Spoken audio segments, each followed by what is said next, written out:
하나님의 말씀을 함께 보도록 하겠습니다. 하나님의 말씀 사무엘상 14장 6절부터 15절까지의 말씀입니다. 계속되는 우리 사무엘상의 말씀을 가지고 언제 다윗에게로 갈지 모르겠어요. 아직도 사무엘에 이제 사무엘에서 요나단 쪽으로 이제 넘어왔는데 오늘 본문의 말씀을 가지고 마음을 같이하여 따르는 자, 마음을 같이하여 따르는 자라는 제목으로 말씀을 함께 나누고 우리 함께 기도하고 결단하도록 하겠습니다. 잠깐 복습해보자면 지난 시간 3,000명의 상비군이 있었죠, 이스라엘에게. 그러나 다 숨고 다 도망가 버리고 얼마 남았죠? 600명 남은 이스라엘 군대가 셀 수 없는 많은 병거와 마병, 군사들을 거느린 블레셋과 대치된 상황에서 그래도 거의 가능성이 없지만 그래도 가능성이 있다면 바로 사울과 요나단, 그 두 사람을 우리가 주목해 봐야 되는데, 그 사람에게 가능성이 있는 게 아니라 그들을 통해서 하나님이 역사하시는 방법이잖아요. 그래서 그 두 사람을 지난주에는 모습을 살펴보았습니다. 오늘 우리가 읽었던 15절에 있는 큰 떨림, 그러니까 이 요나단과 그 묵인자가 함께 갔었을 때 20명이 처음 죽었는데 그거 가지고 그 수많은 군사들이 두려웠고 떨 리가 없잖아요. 뭐가 있었던가? 큰 떨림이 있었다. 지진이 막 땅이 움직이면서 사람이 20명 죽으니까 다 엄청난 군인들이 다 놀라서 이제 후퇴하게 흩어지게 된 거죠. 그 떨림이 같이 하는 자, 누구와 그 떨림이 같이 하느냐? 그 떨림, 큰 떨림은 하나님의 직접적인 개입하심이고, 그 개입하심에서 완전히 상황을 역전시키는 하나님의 역사. 그러한 큰 떨림의 역사는 어떤 사람과 함께 하느냐를 지난주에 살펴보았어요. 사울은 그랬잖아요. 이제 사무엘을 떠나보내고 나서 사무엘 대신 변변치 않는 제사장도 데리고 오고 언약궤까지 데려오고 나중에는 금식까지 선포하면서 뭔가 신앙적으로 보이는 행동들은 다 할 것 다 했죠. 그러나 그의 문제는 뭐였다?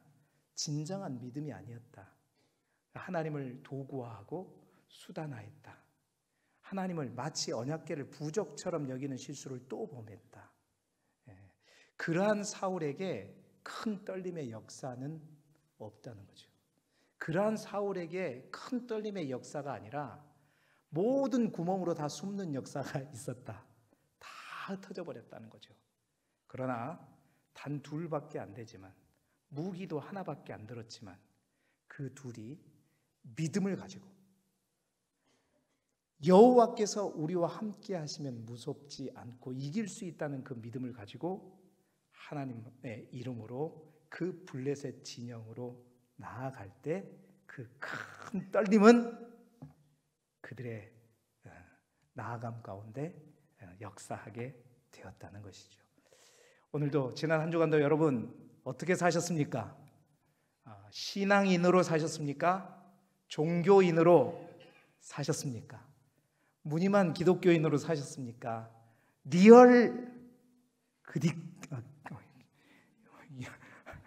갑자기 영어를 쓰니까 발음이 리얼 크리스찬으로 사셨습니까?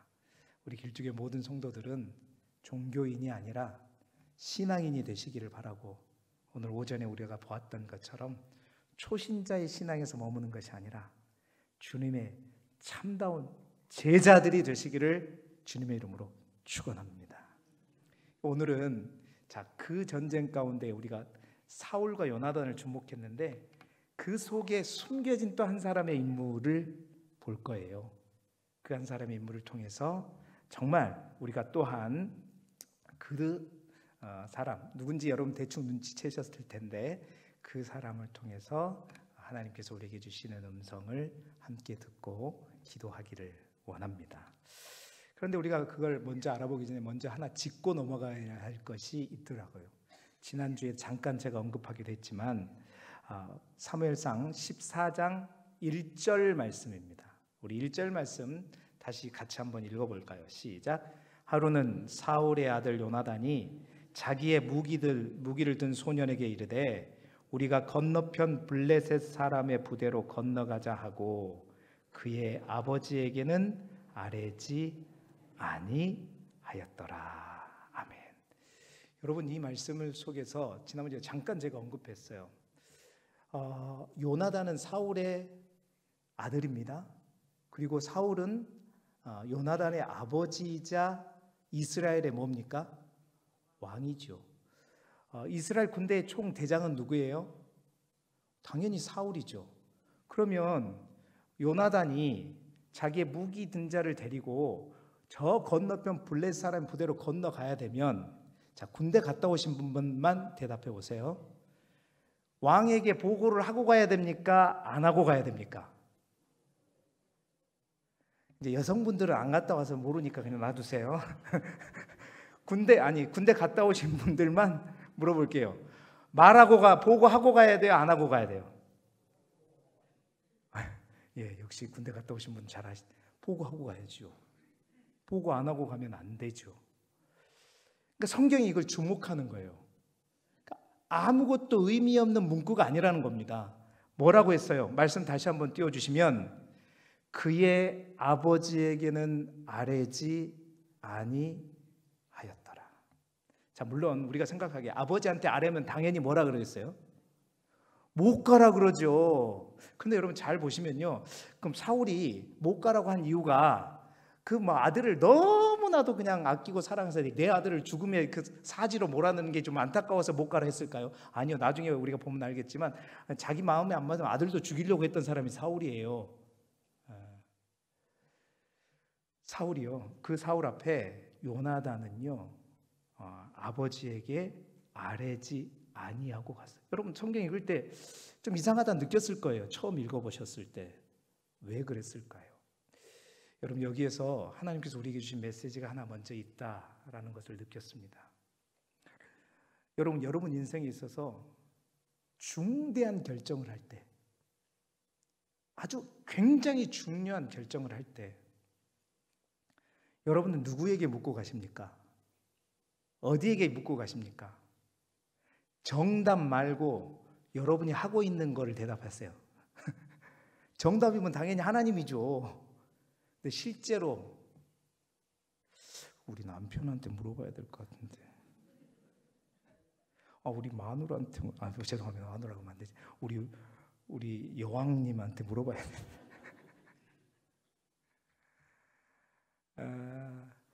괜찮아요. 남편한테 묻는 것도 좋고 아내한테 묻는 것도 좋습니다. 근데 중요한 게 있어요. 요나단이 왜 사울에게 묻지 않았을까? 저는 요나단이 아버지가 걱정하실까 봐 묻지 않고 간 게 아니라, 요나단은 알았어요. 뭘 알았냐? 아버지가 신앙인이요 믿음의 사람이 아니라 종교인이라는 것을 알았어요. 믿음이 없는 아버지, 신앙이 없는 아버지, 그에게 물었을 때 답은 사람의 답이에요? 하나님의 답이에요? 그래서 묻지 않았다. 정말 여러분 굉장히 중요하고 또 나의 생명과도 같은 일들 뭔가를 결정할 때 분명히 여러분 기억하십시오. 아무리 아버지일지라도, 아무리 왕일지라도, 여러분 가장 정답은 하나님 아버지께 물으십시오. 그리고 다음에 물어보시려면 믿음의 사람에게 물어보십시오. 그래서 적어도 그 사람이 기도하는 가운데 권면해주고 말해주는 그 조언을 따라 결국에는 마지막으로 여러분 자신이 하나님께 기도하며 결정하시기를 주님의 이름으로 축원합니다. 여러분, 이 성경이 이것만 얘기하고 있는 거예요. 그의 아버지에게는 아뢰지 아니하였더라. 이것만 적지 않았음을 우리가 주목해야 돼요. 성경이 또 뭘 기록하고 있냐면, 이 요나단이 단순히 아버지 걱정할까 봐 물어보지 않는 게 아니라 누구에게는 물었냐면 하나님께는 물었습니다. 하나님께 표징을 달라고, 징조를 달라고 물었어요. 자, 14장 10절 말씀입니다. 함께 읽어보죠. 시작. 그들이 만일 말하기를 우리에게로 올라오라 하면 우리가 올라갈 것은 여호와께서 그들을 우리에게 손에 넘기셨음이니 이것이 우리에게 표징이 되리라 하고, 무기든 자에게 함께 가라고 하면서 이 이야기를 하는 거예요. 우리가 하나님께 묻자. 그래서 하나님께 증거를 보여주면, 여러분 그거 생각나세요? 사사 기드온이 하나님께로부터 소명을 받을 때 그 양털 표징 기억나시죠? 똑같은 거예요. 하나님의 뜻이면 우리가 저 블레셋 땅으로 가고 그들 앞에 우리의 모습을 보였을 때 그들이 우리의 모습을 보고 너희들 기다려, 좀 이따 우리가 갈 거니까 기다려, 이 말을 하면 하나님 뜻이 아니니까 우리가 가지 말고, 우리가 딱 갔는데 야 너희들 빨리 올라와, 이 말을 그 사람들이 하면 어떻게 해요? 이거는 하나님께서 우리와 함께 하시는 뜻이고 징조고 표징이다. 그때 우리가 하나님의 이름으로 가자. 그래가지고 갔더니 어떻게 해요? 블레셋 군들이 히브리 사람이 나온 걸 보고 그대로 딱 그대로 올라오라. 여러분, 요나단은 하나님께 물었습니다. 그러니까 무모한 전쟁인 것 같지만요, 그렇죠, 엄청난 모래알과도 많은 군대와 병거와 마병을 가진 그 군대에 뭐라고 두 명이 가가지고, 그것도 둘 다 무기 든 것도 아니고 한 사람은 그냥 가고 한 사람은 무기 들고 가는데 그 사람 어떻게 갈 수 있어요?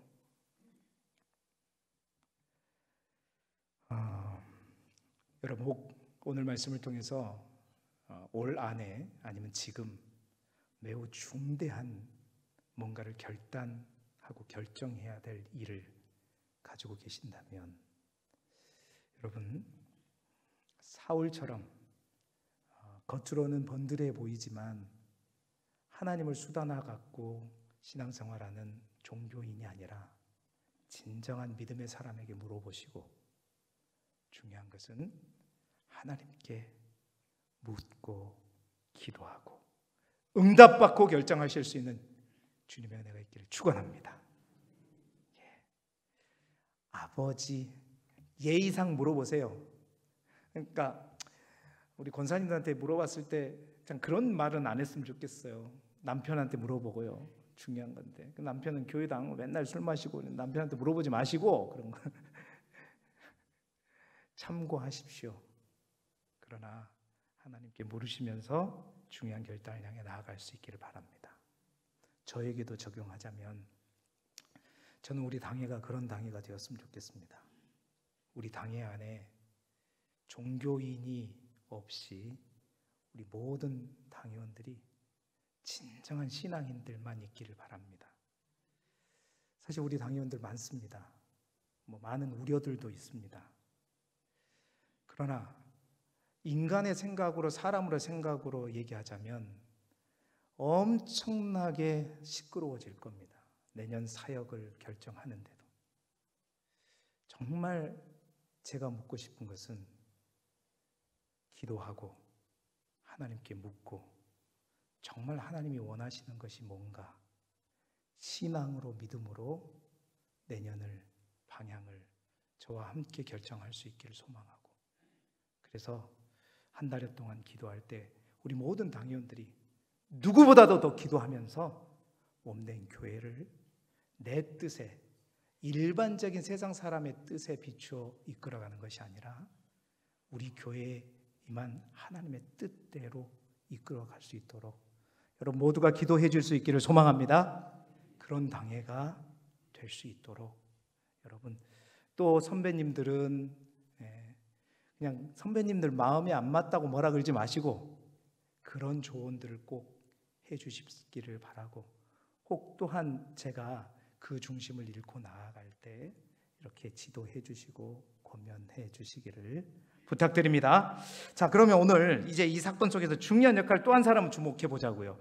여러분, 그 사람이 누굴까요? 그 사람이 누구예요? 딱 세 사람 등장하잖아요. 사울, 또 요나단, 또 누구 있어요? 한 사람.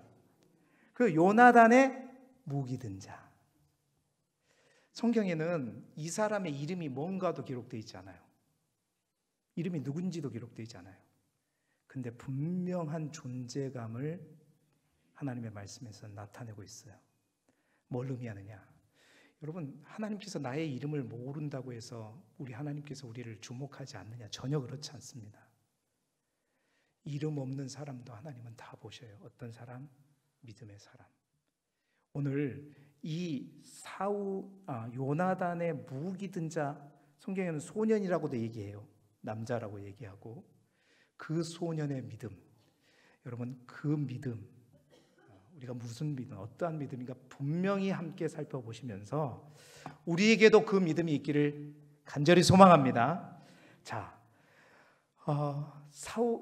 요나단은 이러한 사람이 자기와 함께 한다는 게 너무 감사하죠.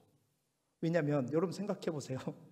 아무리 하나님께 뜻을 구한다 하지만 저 많은 국력 앞에 둘이 올라가자 그런데 내뜸 무기 들고 따라 나서는 사람, 여러분 곁에 그런 사람이 있으면 좋을까요, 아닐까요? 좋죠. 저도 우리 부목사님이 그런 목사님 됐으면 좋겠습니다. 네, 그랬으면 좋겠어요. 우리 부교육자들이, 우리 교직원들이 같은 마음을 가지고 함께. 자, 바보가 아니면요 안 따라 나서죠. 그런데 이 무기 든 자의 믿음을 한번 보자고요. 자, 6절 말씀, 이제 요나단이 먼저 그 무기 든 자에게 말합니다. 함께 읽어볼까요? 시작. 요나단이 자기의 무기 든 소년에게 이르되 우리가 이 할례 받지 않는 자들에게로 건너가자. 여호와께서 우리를 위하여 일하실까 하노라. 여호와의 구원은 사람이 많고 적음에 달리지 아니하였느니라. 아멘. 딱 이 말을 하니까 이어지는 7절에 이 무기 든 자가 뭐라고 말하는지, 이 말씀은 읽고 더 크게 아멘해야 돼요. 7절 말씀 시작. 무기 든 자가 그에게 이르되 당신의 마음에 있는 대로 다 행하여 앞서 가소서. 내가 당신과 마음을 같이 하여 따르리이다. 아멘. 정말 이런 사람이 있으면 얼마나 좋을까요? 물론 이 무기 든 자는 분명히 들었어요. 내 요나단, 내 주인이 어떠한 마음을 가지고 있는가. 먼저 그의 믿음과 신앙을 보았죠. 그리고 하나님께서 그에게 주신 마음에 대해서 어떠한 마음이든지, 성경 다시 한번 띄워주시면, 당신의 마음에 있는 대로 다 행하여 뭐라고요? 앞서 가십시오. 그 말은 혼자 가란 말이에요. 어쩌면 말이에요. 앞서 가시면 내가 당신과 마음을 같이 하여 따르리이다. 여러분, 믿음이 무엇입니까? 믿음이 무엇입니까? 믿음은요, 제가 오늘 말씀의 제목을 마음을 같이 하여 뭐라 그랬어요? 따르는 자. 믿음은 우리의 대장 되신 주님과 함께 마음을 같이 하는 것만으로 끝나는 게 아닙니다. 주님의 말씀에 아멘! 할렐루야! 하나님 모든 영광 받으시옵소서. 그리고 교회 대문을 나서는 순간 그 말씀대로 따라요, 안 따라요? 마음만 같이 하고 몸은 어떻게? 따라가 아니라 따로.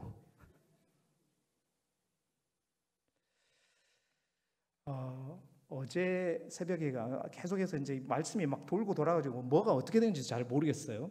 어제 새벽에 이제 그 말씀을 전했었죠. 믿음은 동사다. 믿음은 동사다. 예, 죽은 나사로를, 이미 죽은 지 나흘이나 됐는데 여러분, 그 나사로를 살리실 수 있는 분은 오직 누구밖에 없어요?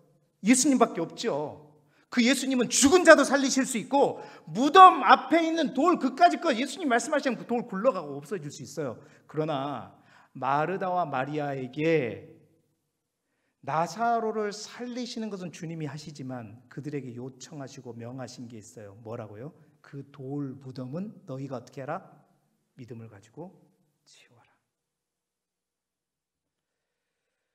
여러분, 예수님이 하실 일이 있고 하나님이 하실 일이 있고 우리가 해야 될 일이 있습니다. 믿음은 그렇습니다. 진정한 믿음은 감탄사가 아닙니다. 환호하는 것이 아닙니다. 소리 지르는 게 아니에요. 눈물을 흘리고 끝나는 게 아닙니다.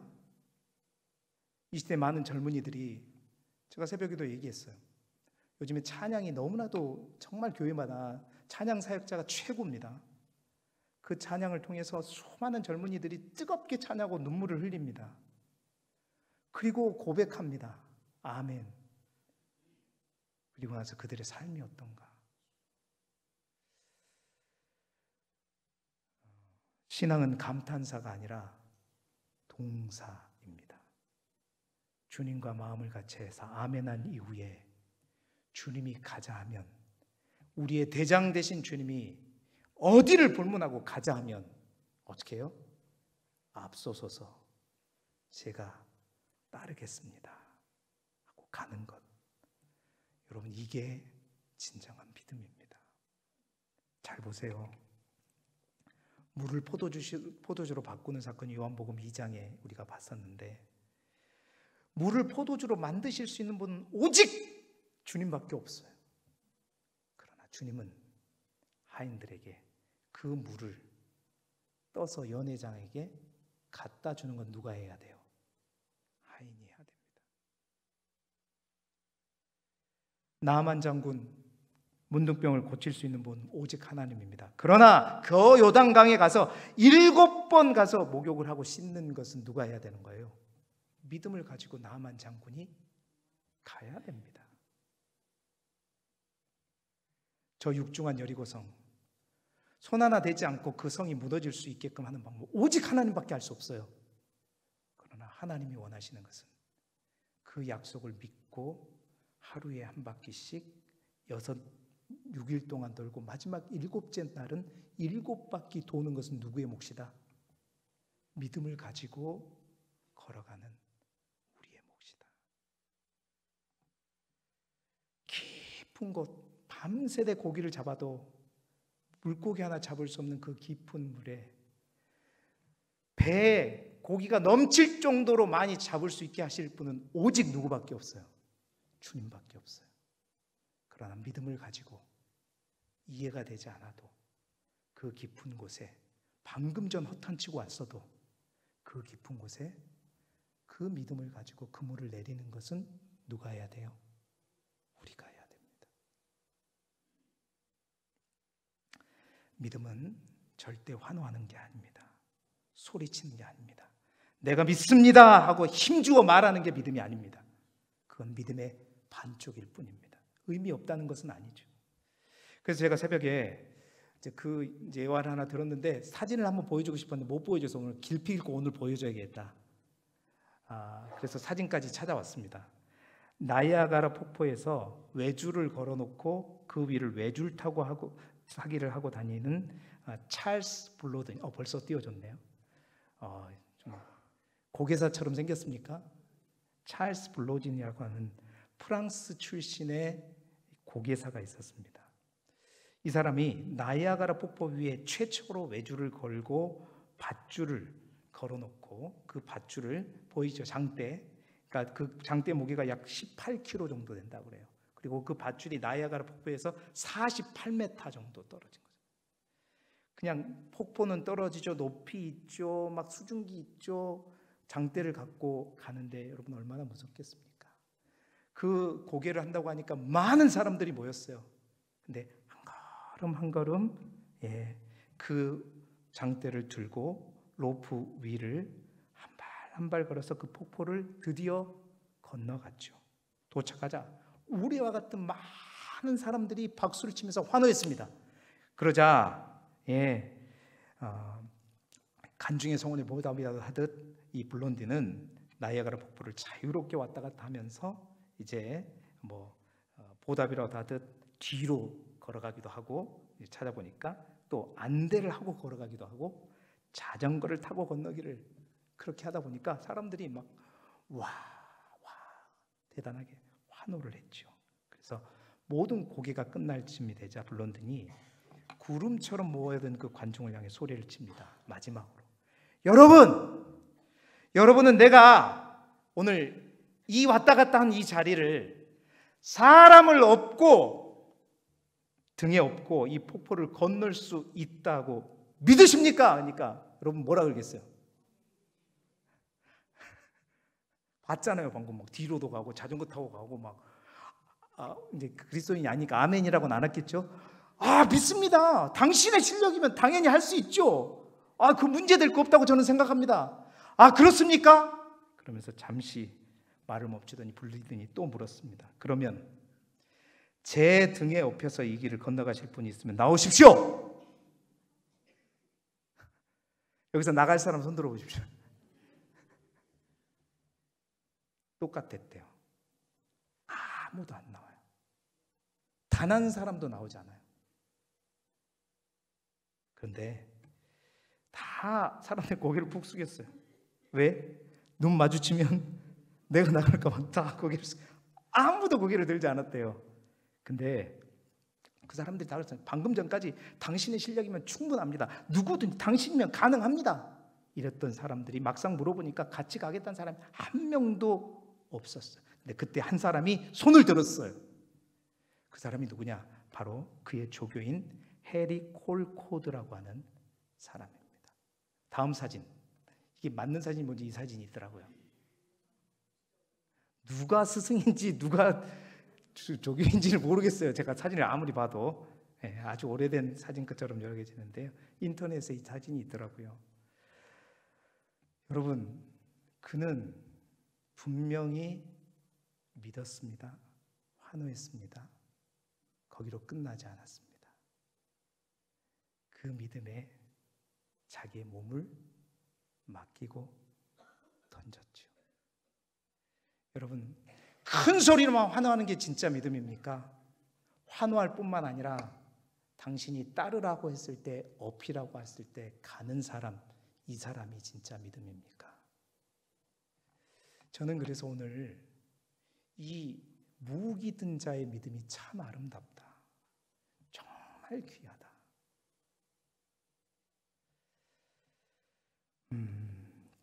히브리서 11장에 보면 믿음의 장이라고 얘기합니다.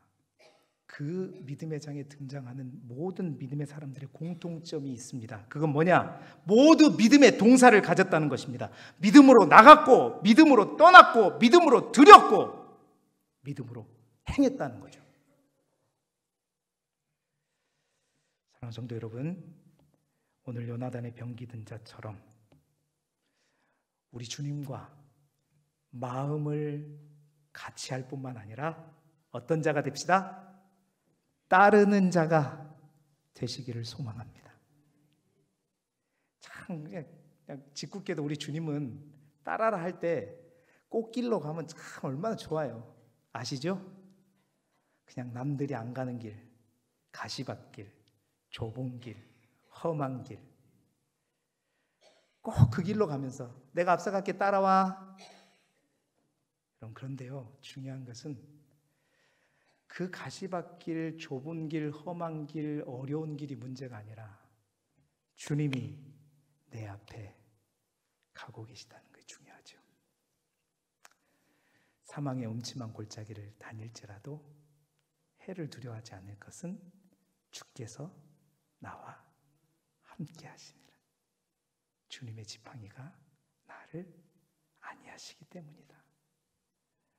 사랑하는 성도 여러분, 오늘 성경에 이름도 없는 이 한 소년, 그의 믿음 우리 또한 본받기를 소망합니다.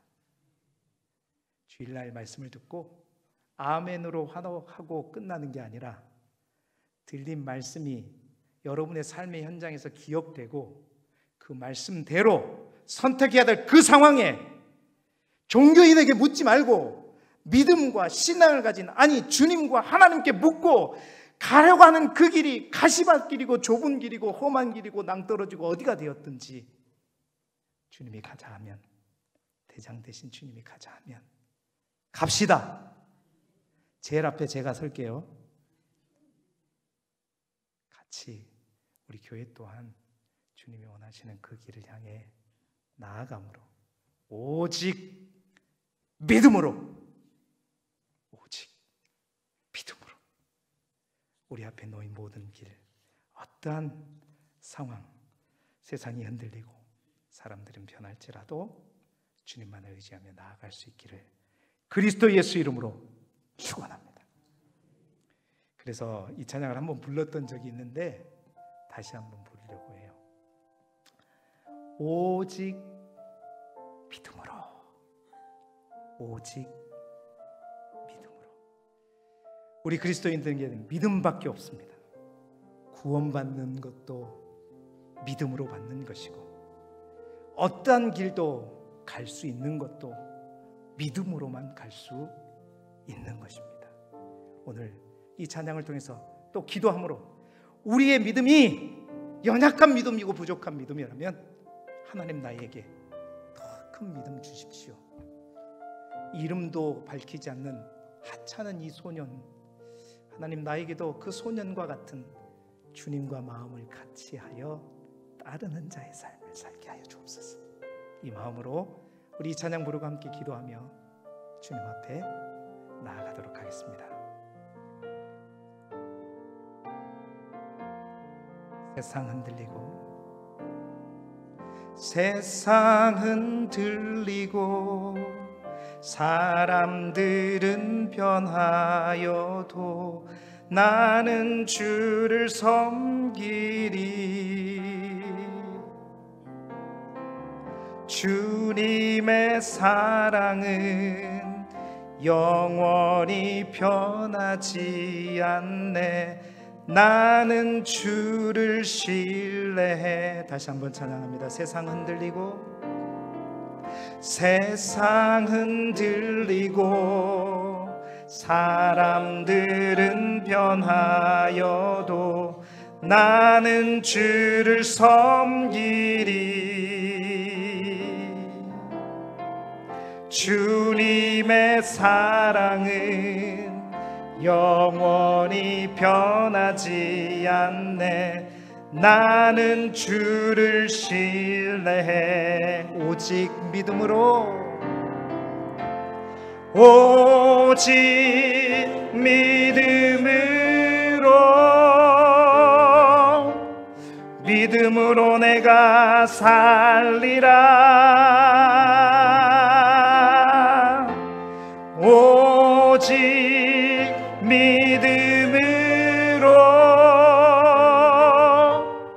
믿음으로 내가 살리라.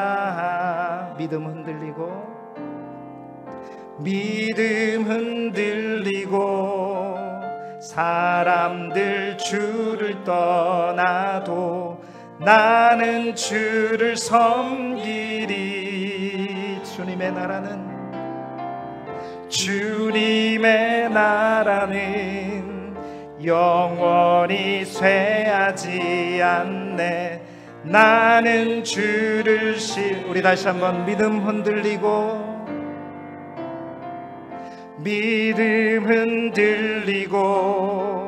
사람들 주를 떠나도 나는 주를 섬기리. 아멘.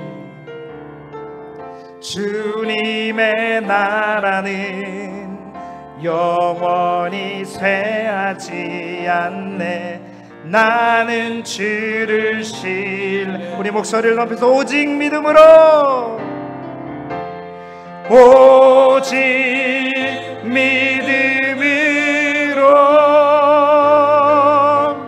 믿음으로 내가 살리라.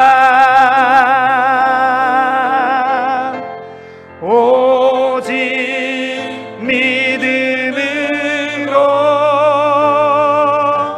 믿음으로 내가, 우리 두 손을 높이 들고 오직 믿음으로, 오직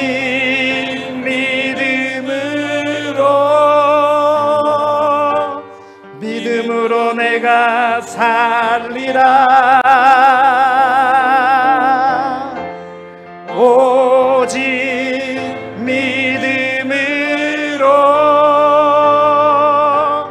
믿음으로 내가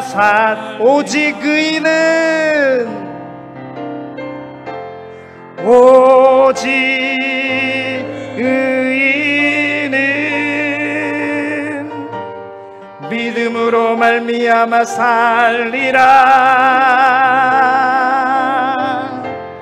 오직 의인은 믿음으로 말미암아 살리라.